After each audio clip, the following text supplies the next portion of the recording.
Today we investigate the origins of the classic all-American breakfast. I can smell the bacon cooking right now, and of course for this particular subject we have an appropriate video sponsor. HelloFresh. It's February, which means you still haven't quite given up on that New Year's resolution. So you're trying to maybe eat a little bit healthier. Maybe you want to try new things. Maybe you even want to be more fiscally or environmentally conscious. HelloFresh is your gateway to all of those things. We're talking about specially designed meal kits that's going to help you break that recipe rut that you might have been in for a few weeks now. Who has time to go across town to the grocery store, get misted on in the produce aisle, and hope that no one gets too close to the checkout line? Right now, the grocery store is just more of a hassle than it's ever been. Enter HelloFresh and it's delicious.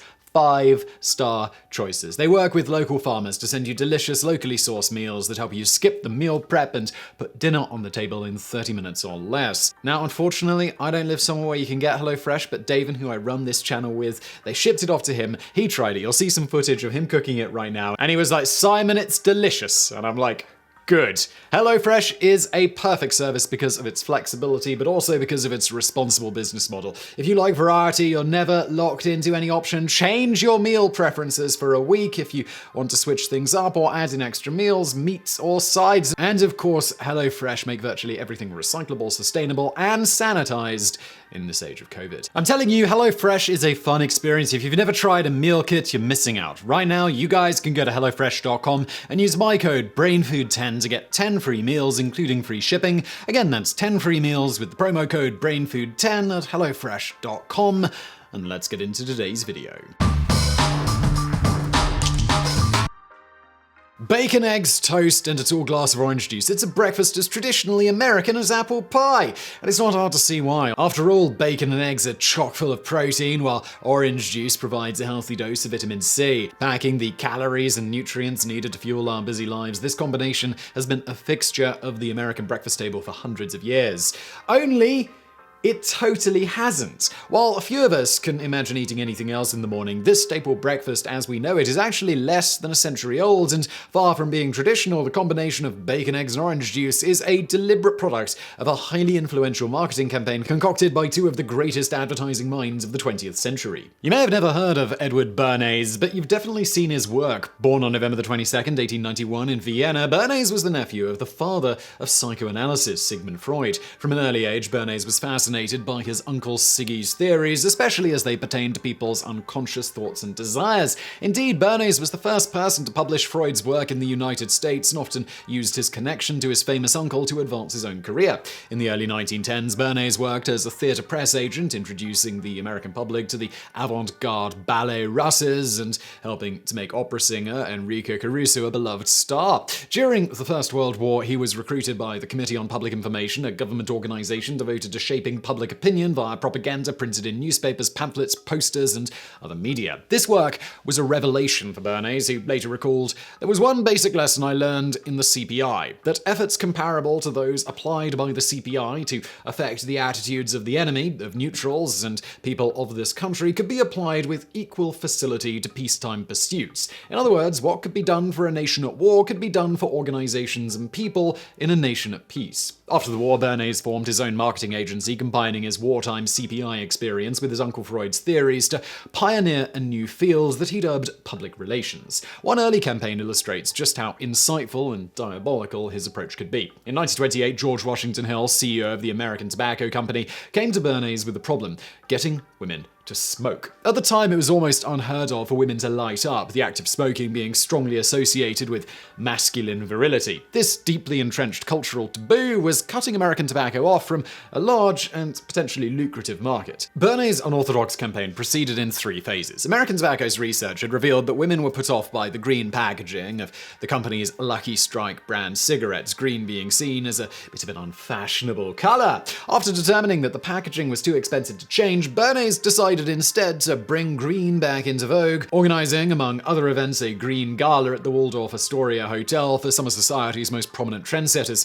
Next, working off Lucky Strike's new slogan, "Reach for a Lucky, not a Sweet," he publicized a scientific study on the negative effects of sugar and distributed photos of slim models smoking cigarettes, firmly linking the habit with keeping the trim flapper physique popular at the time. While the campaign worked, it only succeeded in getting women to smoke at home. In order to break the taboo against women women smoking in public, Bernays went after another subconscious female desire. In newspapers around the country, he announced at the upcoming 1929 Easter parade along Fifth Avenue, a group of 30 debutantes would light torches of freedom in support of women's liberation. When the day finally arrived, startled reporters looked on as the women confidently pulled out cigarettes and lit up. Almost overnight, smoking became associated with the modern, liberated woman, and sales of Lucky Strikes and other cigarette brands absolutely soared. The principle of consumption as personal statement or political performance remains standard of the marketing toolkit to this very day. But Bernays' most influential and long-lived campaign ran a few years earlier. In 1922, he was approached by the Beechnut Packing Company, which over the past few decades, Beechnut had seen a steady decline in its sales of bacon and eggs.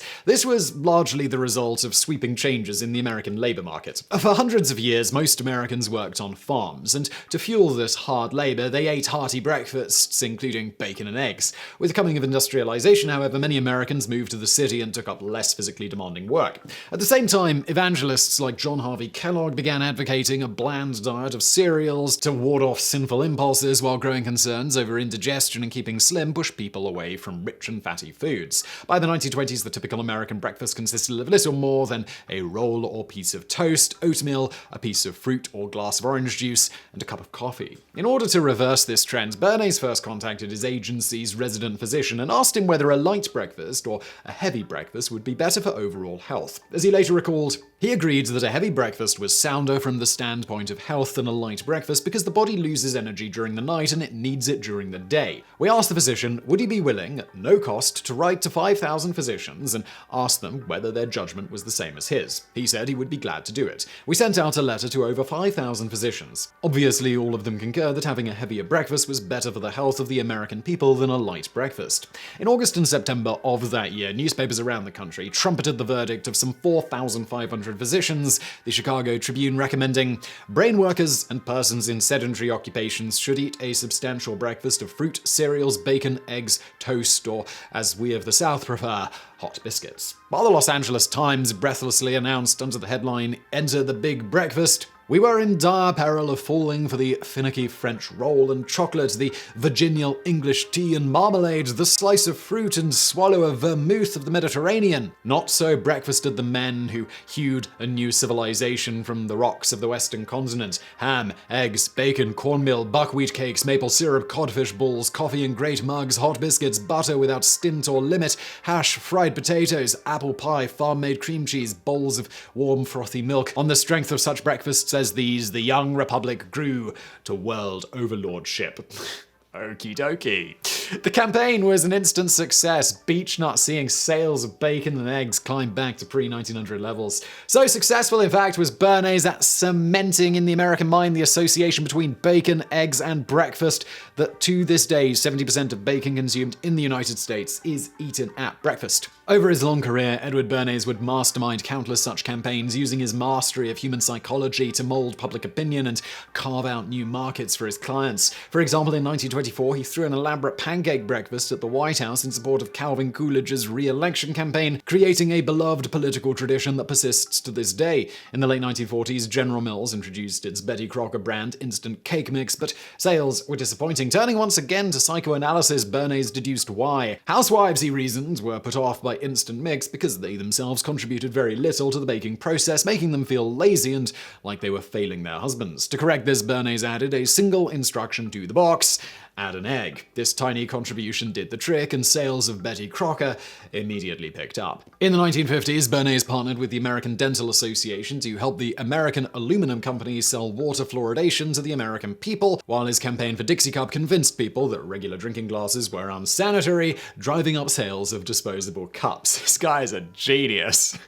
Bernays' approach to marketing is perhaps best summed up by his biographer, Larry Tye. Hired to sell a product or service, he instead sold whole new ways of behaving, which appeared obscure but over time reaped huge rewards for his clients and redefined the very texture of American life. While his work has been widely criticized as underhanded, manipulative, and dangerous, it was reported that Nazi propaganda minister Joseph Goebbels had a copy of his book Crystallizing Public Opinion on his bookshelf. Bernays himself took a different view. We worked out the engineering of consent, which applies to any social goal, but the people who don't have social goals, unfortunately, can also employ it. Indeed, in his later years, Bernays would do do extensive pro bono work for non-profit organizations such as the NAACP, American Cancer Society, including, ironically, on an anti-smoking campaign. Following a career spanning 7 decades, Edward Bernays died on March 9, 1995, at the age of 104. But the story of the American breakfast doesn't quite end there. Remember how we said that the standard breakfast for the 1920s included a glass of orange juice? Well, just like bacon and eggs, there was nothing traditional about this breakfast staple either. In fact, up until the early 1910s, drinking orange juice was almost unheard of in America. This now ubiquitous daily habit had to be invented by the other American godfather of marketing, Alan Lasker. In 1908, the Southern California Fruit Growers Association partnered with Lasker's firm Lord & Thomas to find a way to sell more oranges to the American public. While orange production in California was booming, demand had plateaued, leading to an orange surplus that threatened to tank prices and destroy the industry. Lasker's first step was to rebrand the association, giving them the now familiar name of Sunkist. Increasing orange sales proved a trickier task, but in 1916, Lasker hit upon a solution. While the average American ate only half an orange at breakfast, a glass of orange juice took up 3 to 4 oranges to make. If Americans could be convinced to make their own orange juice, orange consumption would significantly increase. To this end, Lasker designed a simple home juice press and heavily promoted it in magazines like the Saturday Evening Post under the catchy slogan, "Drink an orange." These ads touted the health benefits of orange juice and even included a promotion whereby customers could collect and redeem orange wrappers and receive a free juicer. The campaign coincided perfectly with a health scare over vitamin deficiency and a condition called acidosis, a panic Sunkist was quick to exploit. A 1929 ad read, "Estelle seemed to lack vitality, didn't even make an effort to be entertaining, hence she did not attract the men. Acidosis is the word on almost every modern physician's tongue." In 1934, scientists discovered that acidosis was actually a rare disease unaffected by drinking orange juice, but by then the damage was done. Almost overnight, orange consumption shot up nearly 400%, almost single-handedly saving the US orange industry and securing orange juice's coveted spot at the American breakfast table. The campaign also cemented in the minds of the American public the notion that orange juice is a uniquely healthy drink, despite overwhelming evidence to the contrary. In fact, the average glass of orange juice contains a whopping 27 grams of sugar, about as much as a can of Coca-Cola. When an orange is eaten, the pulp, being difficult to digest, causes this sugar to be absorbed much slower throughout the day. The sugar in orange juice, by contrast, is absorbed more or less all at once, meaning that overconsumption of orange and other commercial fruit juices carries the same obesity and diabetes risk as drinking sugary sodas.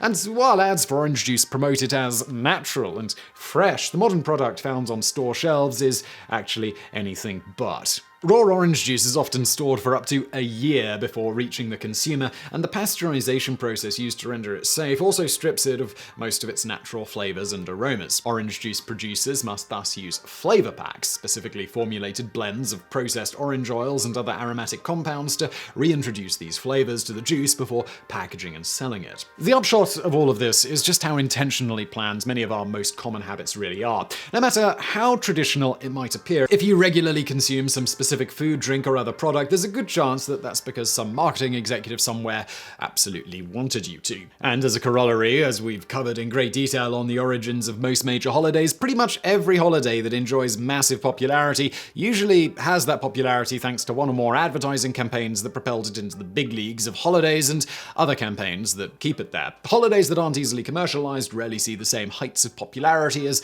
those that are. So next time you're lamenting over the over-commercialization of some of the most beloved holidays, remember that the holiday probably wouldn't even be there if it hadn't been massively commercialized. So I really hope you found that video interesting. If you did, smash that like button below. Don't forget to check out our fantastic sponsor, HelloFresh. There is a link below.